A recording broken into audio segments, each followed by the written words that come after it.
So currently the major struggle that a hemophiliac faces is the time consuming process of taking the factors. That is, the hemophiliac have to travel for distance ranging from 1 hour to 4 hours to get his factors. Sometimes it's not even possible to travel, so the patient try to avoid just by relying on icing or painkillers, which leads to arthritis and which further leads to disability. There is no concept of home therapy or keeping some factors at home for emergency purpose in most of the states. And available treatment is, we can say that it is a irregular on demand treatment. That is, factor is not available for months when in tendering or procurement process, and the patient is not sure whether he will definitely get factors or not. And about prophylaxis, there is prophylaxis is rarely available. You can say that at least 10 or 20% of the hemophilic population may be getting prophylaxis treatment if they are lucky. And what we want from our government is that the standard of care should only be raised to the prophylaxis treatment. That is, we want the hemophilia to be treated and not the bleeds to be treated. Thank you.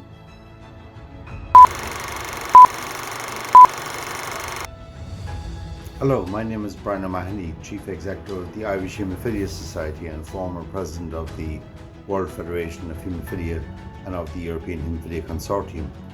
I'm speaking to you today to bring you greetings on World Hemophilia Day, which is this Sunday, April 17th.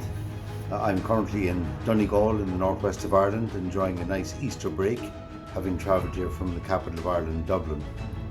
I have severe hemophilia B. I was one of 4 brothers with hemophilia B. 2 of my brothers I never knew. They would have been older than I was, but they both died in childhood from bleeding. I have a younger brother who's a journalist. I also have 4 uncles who all had severe hemophilia and several cousins. So in fact there was a lot of hemophilia B in my extended family over a couple of generations. I grew up in Ireland at a time when there was no treatment. So I had no access to treatment until I was 14, apart from blood transfusions for very serious bleeding episodes, and even that very infrequently. I had my first infusion of factor concentrate when I was aged 14, and then up to the age of 17 I was really treated infrequently with factor concentrate, but more frequently with fresh frozen plasma. From the age of 17 onwards I was treated with prothrombin complex concentrate, which, as you know, is a mixture of factors 2, 7, 9 and 10. And then following that with pure factor 9 plasma derived concentrate, and then with recombinant factor concentrate. In later years, about 5 years ago, I switched to an extended half-life factor concentrate, which was a big improvement in terms of less frequent infusion, but also higher trough levels and more protection. And then 2 years ago, in 2020, just before the start of the pandemic, I was dosed with a gene therapy vector as part of a phase 3 gene therapy clinical trial. So my experience with hemophilia has run all the way from no treatment to plasma, to impure concentrates, to pure concentrates, to recombinant concentrates, to extended half-life, and now to gene therapy. It's been quite a journey, and I think I realise I'm fortunate to have survived through all this, lived through all of this, and got to the stage where I can now have gene therapy.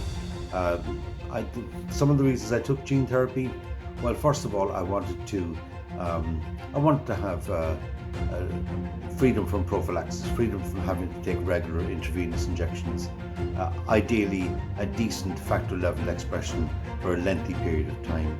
I was hoping to see less chronic pain in my joints, and I also wanted to try to see what life was like without severe hemophilia, having obviously lived with severe hemophilia my entire life. I also wanted to lead, and as the CEO of the society, we had been discussing participation in clinical trials for several years, and we hadn't quite got around to having anybody treated. So I was the first person in the country to be treated with gene therapy, and I think it's an important advocacy step, because now I can talk not just about the concept of gene therapy, but the practicality of having had gene therapy. So I'm looking forward to gene therapy being a licensed therapy for hemophilia, being one more option that people can look at in relation to their hemophilia. I do not believe that the vast majority of people with hemophilia will be looking to have gene therapy, certainly initially, but I think it would be really nice to have it as an option for treatment, also including the standard and extended half-life factors and indeed for factor 8, emicizumab, and the other subcutaneous treatments and other rebalancing agents currently in clinical trials. I think it has been fantastic to see the development of haemophilic care in the last 5 years. There's been more innovation in the last 5 years than in the previous 20, and I think the next 5 years has the potential to make the last 5 years look slow. I'm also hoping, of course, that not only these therapies are licensed and become available, but they'll also become available in the short to medium term to people with haemophilia in low and medium income countries. And we are working to try and ensure that that vision becomes a reality, to make sure that these new and innovative treatments are not just available to people with haemophilia in the wealthy developed countries. So as we approach World Hemophilia Day in 2022, I think we're on the cusp of great innovation and treatment.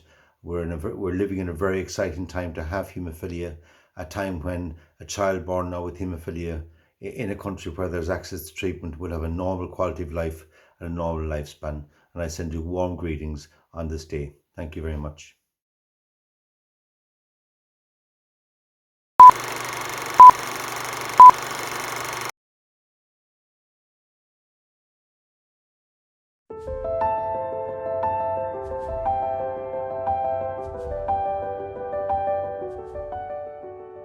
Je m'appelle Heman, je reste Suriname, moi une passion Hemophilia.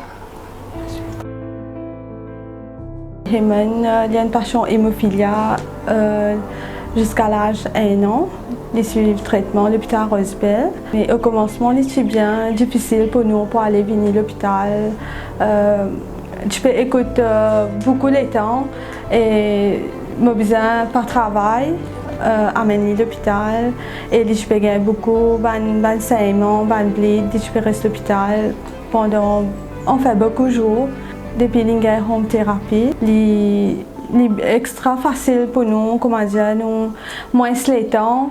Il peut finir sur facteur à la case même. Il finit faire se piquer avant d'aller à l'école. Si il est blessé ici à la maison, nous sommes capables de finir de donner son injection. Après nous guetter si besoin d'amener à l'hôpital ou pas.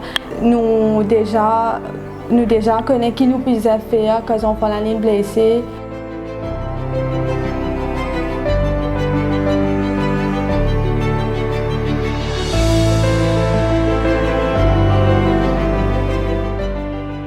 Je m'appelle Mario Luminour, j'ai 66 ans, j'habite à Albion et j'ai été diagnostiqué de l'hémophilie il y a 2 ans de cela, donc un peu tard, c'est à l'âge de 64 ans. J'ai été admis à l'hôpital pendant au moins 25 jours et en sortant de l'hôpital, j'ai continué à faire des injections, un prophylaxie, comme on appelle, à l'hôpital G2. Donc, de par mon expérience de home thérapie, je vois qu'il y a pas mal d'avantages. Il y a beaucoup d'avantages, tant sur le plan personnel que sur le plan matériel, financier, pour le patient. Ce home thérapie vous donne une certaine autonomie. Une autonomie, c'est-à-dire que vous devenez moins dépendant de l'hôpital. Auparavant, quand j'allais à l'hôpital, j'allais 3 fois la semaine. Il fallait partir à l'hôpital 3 fois la semaine. Et par session, ça me prenait au moins 3 heures, presque une demi-journée. Ce home thérapie, donc, c'est une libération aussi. Si vous avez le sentiment, d'avoir été libéré. Bonjour, je me représente moi-même. Je m'appelle Castignac Suriadev. Moi, j'ai 54 ans. Moi, je suis membre fondateur de Hemophilia Assosiation of Mauritius. Depuis Covid, l'année d'avant, nous avons une home thérapie. Nous, une fois par semaine, nous allons à l'hôpital, nous récupérons nos médicaments là-bas. Après, là, nous faisons une transfusion à la maison. Et depuis que nous commençons à faire home thérapie, nous avons l'avantage, nous ne pouvons pas aller à l'hôpital, mettre la quai, attendre pour mettre médicaments. Tandis qu'ici, 2 fois par semaine, je injecte moi-même mon facteur on fait transfusion et que ça aide nous beaucoup. Ça aide nous beaucoup, étant donné qu'il y a un petit handicap, c'est difficile pour moi pour aller à l'hôpital. Moi, madame, je prends moi, mettre-moi dans le wheelchair, mais là, dès que je vais à l'hôpital, moi, madame récupère mon médicament et l'amène. Mais maintenant, grâce à l'enjeu qui a mis faire, nous avons des médicaments à la maison, nous injectons nos médicaments nous-mêmes.